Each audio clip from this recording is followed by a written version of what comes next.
Hello everyone, welcome back to another episode of Webtech Tutorial. In today's video, I'm going to show you how to activate Farmers MasterCard online. So keep watching the video till the end and don't forget to subscribe to our channel by hitting that subscribe button.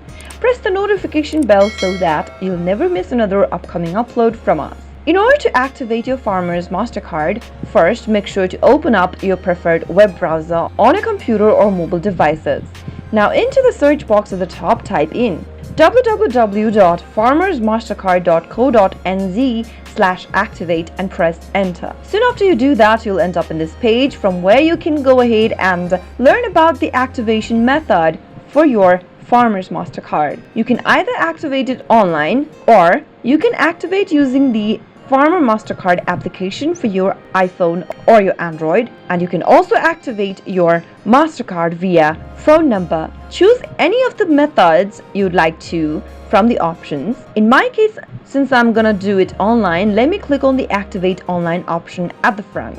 Now it'll take you to the login page. On the next page, go ahead and enter your customer ID. On the next field, type in your password correct and then click the login button in order to log into your MasterCard account, and then follow the steps till the end in order to activate it online. In order to activate your card online, you'll need your new Farmers MasterCard, your temporary password that was sent via SMS on your mobile device, and during logging in, you'll need to change your password, enter the CVC or the 3-digit number on the back of your MasterCard, and set a 4-digit PIN for your card, and you'll be able to activate your Farmers MasterCard right away online. That is how it can be easily done. If you found the video to be helpful, go ahead and give us a thumbs up. I'll soon be back with more videos like this. Thanks for watching.